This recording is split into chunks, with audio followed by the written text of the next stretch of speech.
लोकसेवा आयोग गाइडको नेपाल राष्ट्र ब्याङ्क तयारी कक्षामा तपाईहरुलाई स्वागत छ। मैले आज तपाईहरुलाई नेपाल राष्ट्र ब्याङ्कको प्रथम चरण परीक्षा चाहिँ असार 23 गते हुँदैछ। सोको लेखाखण्डबाट हैन लेखाखण्डबाट 25 वटा प्रश्नहरू आउने गर्दछ। लेखाखण्डको सिनम 3 देखि 9 सम्म हैन त्योमा जस्तो ब्याङ्क नगदी किताब, गोसवारा हैन वासलात र नाप नोक्सान हिसाब, त्यसपछि हिसाब मिलान विवरण, सन्तुलन परीक्षण, आन्तरिक जाँच हैन आन्तरिक नियन्त्रण र आन्तरिक लेखा परीक्षण, वित्तीय अनुपात अनि तथ्याङ्क सङ्कलन, प्रशोधन तथा अभिलेख विधिबाट चाहिँ 25 वटा प्रश्नहरू सोध्ने गर्दछ। सो 25 वटा प्रश्नहरूको लागि निकै नै महत्त्वपूर्ण प्रश्नहरूको सङ्गालो मैले लिएर आएको छु तपाईहरुमाझ। तपाईहरुले हेर्नुहोला। लोकसेवा आयोग गाइड च्यानललाई तपाईहरुले सब्स्क्राइब गर्नुभएको छैन भने सब्स्क्राइब गर्नुहोला, भ्यू गर्नुहोला, शेयर गर्नुहोला साथीहरुमाझ। हैन तपाईहरुकै भ्यू सब्स्क्राइबरले नै मलाई अन्य भिडियोहरू बनाउन अझ ऊर्जा मिल्नेछ। अनि तपाईहरु लोकसेवा आयोग गाइड फेसबुक पेजमा पनि सँगै रहनुहोला, त्यहाँ महत्त्वपूर्ण जानकारीहरू पाउनुहुनेछ। हुन्छ, पहिलो नम्बरमा रहेको छ पहिलोमा रहेको छ जोडा मिलानमा तलको कुन चाहिँ ठिक छ भनिएको छ। अवास्तविक खाता दिएको छ हैन। अवास्तविक खाता भनेको चाहिँ घर भाडासँग मिल्दछ। अनि व्यक्तिगत खाता भनेको चाहिँ व्यक्ति र संस्थासँग सम्बन्धित खाताहरू पर्दछ। अनि लेखाका शाखाहरू भनेर 3 वटा पर्दछ। अनि वास्तविक खाता भनेको चाहिँ माल सामान र सम्पत्तिसँग चाहिँ सम्बन्धित खाताहरू चाहिँ लेखा शाखामा पर्दछ। वास्तविक खातामा पर्दछ। अर्को प्रश्न रहेको छ निम्नमध्ये कुन सही हो भनिएको छ हैन। प्रारम्भिक अभिलेख चाहिँ लेखाशास्त्रको सिद्धान्तको प्रयोगको राम्रो उदाहरण हो, यो सही हो हैन। गोसवारा अभिलेखमा नदोहोरिने कारोबारको अभिलेख गरिन्छ, यो गलत हो हैन। दोहोरिने र नदोहोरिने दुवैको अभिलेख राखिन्छ। कारोबारहरू खातामा प्रत्यक्ष अभिलेख राखिन्छ, कारोबारहरू खातामा, यो पनि सही होइन। सन्तुलन परीक्षणको डेबिट क्रेडिट बराबरीले लेखा गल्ती नभएको प्रमाणित गर्दछ। सन्तुलन परीक्षणको होइन हैन, वासलातको सन्तुलन परीक्षणको ले जुन क्रेडिट बराबर लेखा गल्ती नभएको प्रमाणित गर्छ भन्ने होइन।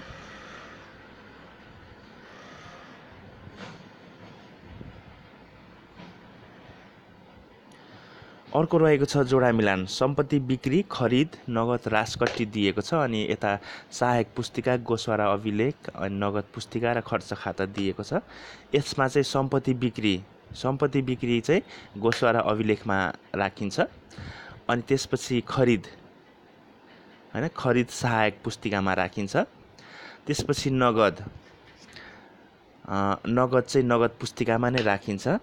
त्यसपछि राशकट्टी चाहिँ खर्च खातामा राखिन्छ। तपाईहरुले याद गर्नुहोस्। सम्पत्ति बिक्री चाहिँ गोसवारा अभिलेख, खरिद सहायक पुस्तिका, नगद पुस्तिका नै भयो। त्यसपछि राशकट्टीको खर्च खाता भयो। लेखाचक्र भन्नाले के बुझिन्छ? लेखाचक्र भन्नाले चाहिँ आर्थिक कारोबारहरूको अभिलेखन र अन्तिम खाताको तयार भन्ने बुझिन्छ। लेखाचक्र भन्नाले अभिलेख तयार गर्ने र अन्तिम खाता तयार गर्ने। श्रावण 1 देखि असार मसान्तसम्मको अवधिलाई एक आर्थिक वर्ष मान्ने सिद्धान्तलाई के भनिन्छ? यसलाई चाहिँ पेरियोडिसिटी कन्सेप्ट भनिन्छ हैन। पेरियोडिसिटी कन्सेप्ट भनिन्छ, जुन यो असार मसान्तदेखि चाहिँ 1 वर्षलाई आर्थिक वर्ष मान्ने चाहिँ सिद्धान्तलाई पेरियोडिसिटी कन्सेप्ट भनिन्छ। प्रत्येक कारोबारको डेबिट र क्रेडिट दुवै पक्ष र यी दुवै पक्षमा बराबरी असर पर्ने गरी लेखा राख्नुपर्छ भन्ने सिद्धान्तलाई के भनिन्छ? यसलाई ड्युल एक्सपेक्ट कन्सेप्ट भनिन्छ र डबल इन्ट्री कन्सेप्ट भनिन्छ हैन। माथिका क र ख दुवै भनिएको छ यसको सही उत्तरमा। यो चाहिँ ड्युल एक्सपेक्ट कन्सेप्ट र डबल इन्ट्री कन्सेप्ट भनेर दुवै भनिन्छ। एकोहोरो श्रेष्ठता प्रणालीले देखाएका कुन खाताको लेखाङ्कन गर्दछ? एकोहोरो श्रेष्ठता प्रणाली जुन सिंगल इन्ट्री सिस्टमले चाहिँ व्यक्तिगत लेखाको चाहिँ लेखाङ्कन गर्दछ। संस्थामा कार्यरत कर्मचारी श्रीराम श्रेष्ठलाई तलब बापत रकम प्रदान गरिएको अवस्थामा कुन खातालाई डेबिट गरिन्छ? तलब खातालाई डेबिट गरिन्छ। व्यवसायमा पुँजी वृद्धि भएमा के गरिन्छ? व्यवसायमा पुँजी वृद्धि भएमा क्रेडिट गरिन्छ।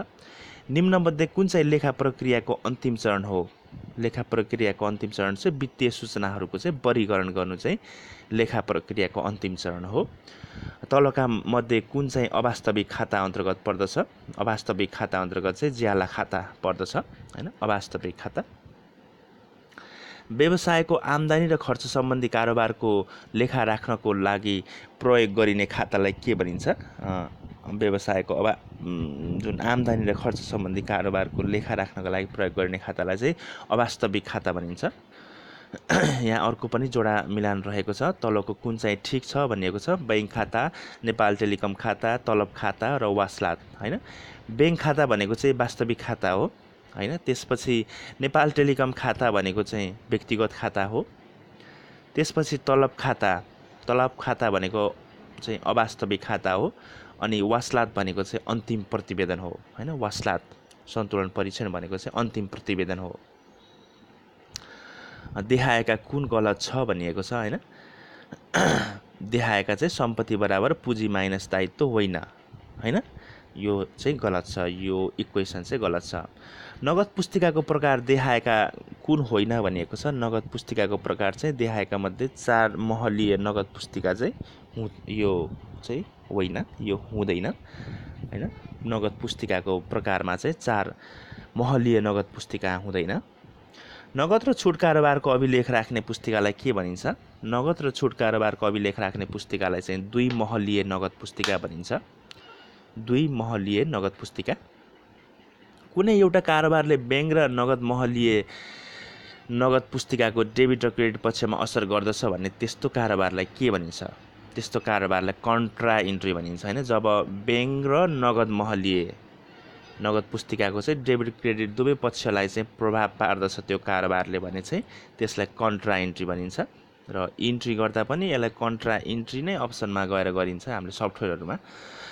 व्यवसायमा भएका ससाना नगद कारोबारको अभिलेख गर्दा नगद पुस्तिकाको क्रेडिट मार्फत कारोबारहरूको नियमित र प्रकृति हेरी अलग अलग महलमा गरिन्छ भने त्यस्तो पुस्तिकालाई के भनिन्छ हैन। जुन अलग अलग प्रकृति हेरी गरिन्छ भने त्यसलाई वर्गीकृत सानो नगदी पुस्तिका भनिन्छ। एउटै प्रकृति वा एउटै व्यक्ति वा वस्तुसँग सम्बन्धित कारोबारहरू एउटै ठाउँमा एकत्रित गरी राख्ने अभिलेखलाई के भनिन्छ? यसलाई लेजर भनिन्छ हैन।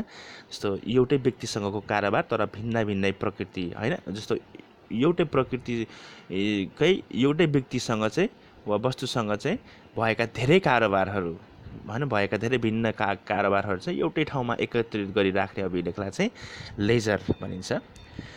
खाता बन्द गर्दा खाताको जुन पक्षमा कम देखिन्छ सोही पक्षमा जतिले कम देखिएको हो त्यति नै रकम थपी डेबिट र क्रेडिट पक्ष बराबर पार्दा थपिने रकमलाई के भनिन्छ? के लेखिन्छ? त्यसलाई ब्यालेन्स सिडी भनिन्छ है। ब्यालेन्स सिडी भनिन्छ।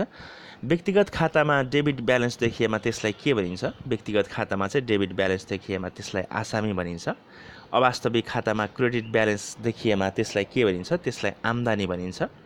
निम्नमध्ये कुन सही हो भन्ने प्रश्न छ। लेखा प्रणालीका गोसवारा खाता र सहायक पुस्तिकाहरू छन्, यो होइन। गोसवारा अभिलेखबाट मात्र खाता प्रविष्टि गरिन्छ, यो सही हो। त्यसपछि सम्पत्ति सम्बन्धी खाताहरूले साधारणतया डेबिट मौजात देखाउँछ, यो पनि सही हो हैन। सम्पत्ति सम्बन्धी खाताहरू साधारणतया डेबिट मौजात देखाउँछ। विभिन्न शीर्षकसँग खर्च खाताहरूले साधारणतया क्रेडिट मौजात देखाउँछ, यो गलत हो हैन। निम्नमध्ये कुन सहीमा चाहिँ 2 र 3 नम्बरको सही छ। लेखाका मुख्य शाखाहरू के हुन् हैन। लेखाका मुख्य शाखाहरू मैले अघि माथि 3 वटा भनेको थियो। त्यसमा चाहिँ वित्तीय लेखा, लागत लेखा र व्यवस्थापकीय लेखा हुन् हैन। लेखाका मुख्य शाखाहरू चाहिँ 3 वटै हुन्, माथिका सबै हुन्। व्यक्तिगत खाता र नगद खाताको मात्र लेखा राख्न सकिने प्रणाली कुन हो? व्यक्तिगत खाता र नगद खाताको मात्र लेखा राख्न सकिने प्रणाली चाहिँ एकोहोरो लेखा प्रणाली हो हैन। व्यक्तिगत जसले चाहिँ व्यक्तिगत खाता र नगद खाताको मात्रै लेखा राख्न सक्दछ। कुन लेखा प्रणालीलाई पूर्ण र वैज्ञानिक लेखा प्रणाली भनिन्छ हैन।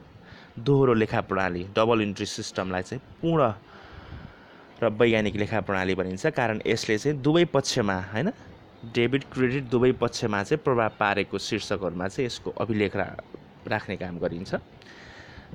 कारोबारहरूको अभिलेख राख्दा व्यवसायको तर्फबाट राखिनु पर्दछ, व्यवसायको मालिकको तर्फबाट होइन। यो भनाइ कुन अवधारणा अन्तर्गत पर्दछ? यो भनाइ व्यावसायिक अस्तित्वको अवधारणा अन्तर्गत पर्दछ हैन।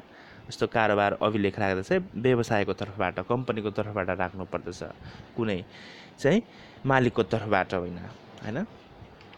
जस्तो मालिकले गरेको इन्भेस्टहरू पनि चाहिँ त्यही अनुसारले कम्पनीले चाहिँ आफ्नो खातामा प्रविष्टि गर्नुपर्दछ।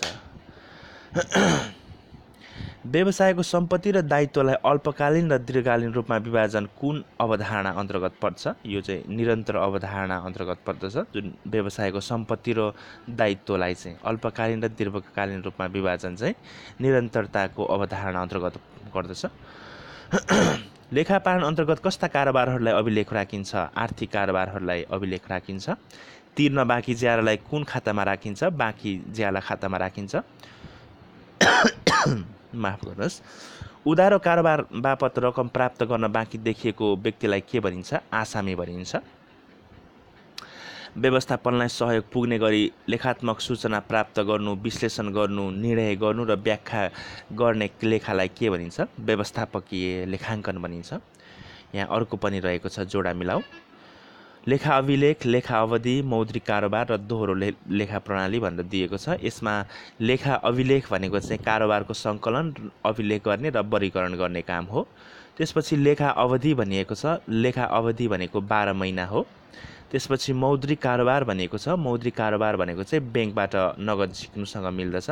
त्यसपछि दोहोरो लेखा प्रणाली भनेको चाहिँ प्रत्येक कारोबारको द्विपक्षीय प्रभाव देखाउनु हैन। प्रत्येक कारोबारको दोहोरो डबल एन्ट्री सिस्टम हैन। डबल एन्ट्री सिस्टम जस्तो मानौ मैले आफ्नो तलब ब्याङ्क खातामा लगेर हाले भन्दाखेरि चाहिँ मेरो तलब खाता हैन, तलब खातालाई पनि प्रभाव पार्यो, त्यसले ब्याङ्क खातालाई पनि प्रभाव पार्यो, मेरो आम्दानीलाई पनि प्रभाव पारिरहेको हुन्छ हैन। यसरी डबल एन्ट्री सिस्टम हैन, त्यसलाई दोहोरो लेखा प्रणाली भनिन्छ।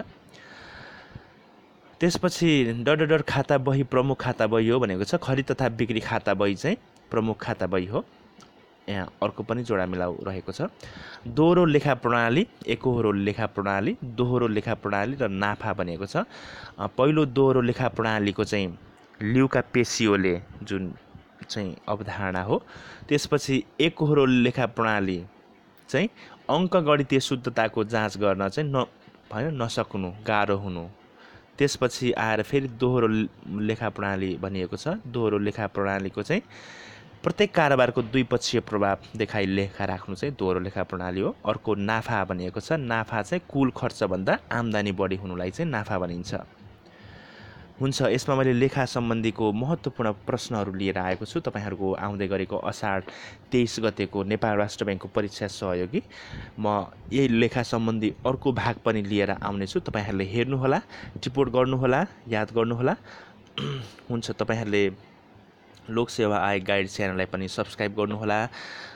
तपाईँहरूकै मायाले हैन मैले यो भिडियोहरू बनाउने अझ मलाई साहस मिल्दछ हैन। सब्सक्राइब, सेयर अनि भ्यू गर्नुहोला। अनि फेसबुक पेजमा पनि लोकसेवा आयोग गाइड फेसबुक पेजमा पनि कनेक्ट रहनुहोला। हुन्छ, धन्यवाद।